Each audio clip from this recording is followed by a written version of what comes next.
All right, so we have Mike DeGraff and the role of maker education in pre-service education.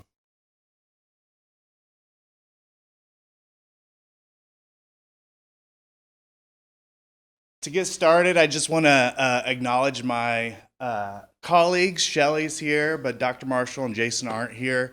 They really did the bulk of the work. But now let's really talk about what's important. Me? No, I'm just kidding. So I am a graduate of UTeach. It's a secondary STEM teacher prep program. I taught high school math for 5 years, and then I was clinical faculty at UTeach, which is one of the first UTeach replication sites. What's UTeach? It's a secondary STEM teacher prep program, like I said. So students are majors in their content area, math, science, engineering, computer science, and they take 24 to 27 credit hours of UTeach courses. Started in 1997. There are 1,000 or nearly 1,100 graduates by 2018. And most notably, students our teachers we produce are effective and they stay in the field. So 80% are still teaching after 5 years. In 2008, 2007, 2008, Exxon gave $25 million to start replicating the program. And so now it's at 44 universities across the country. In 2019, we had 5,000 graduates across the country.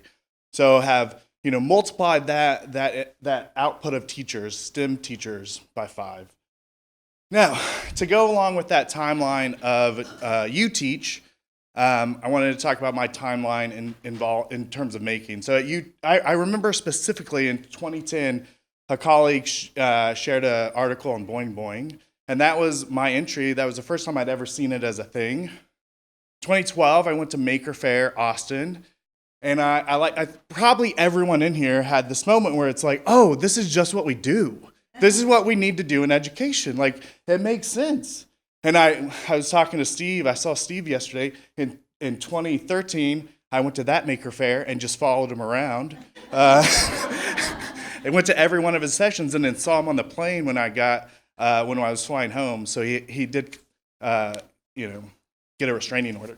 Anyway, in 2013, I didn't know what to do. I was like, I'll just go and tell Dr. Petrosino, Dr. Stroop, and I'm done. We're just going to integrate it. Oh, it didn't happen like that at all.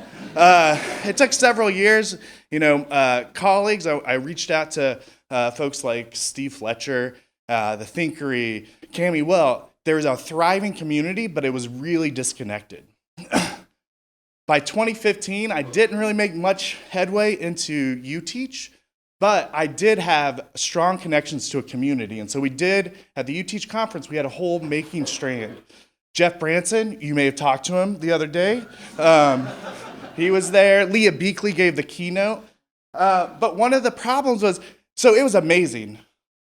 Chad Ratcliffe from Albemarle County Public Schools, Matt Fisher from Greensboro, Self-Design Studio. It was amazing. But at the end of Leah's talk, I stood up to give an ovation, and I was the only one standing, or one of the few. But it was moving. It was amazing.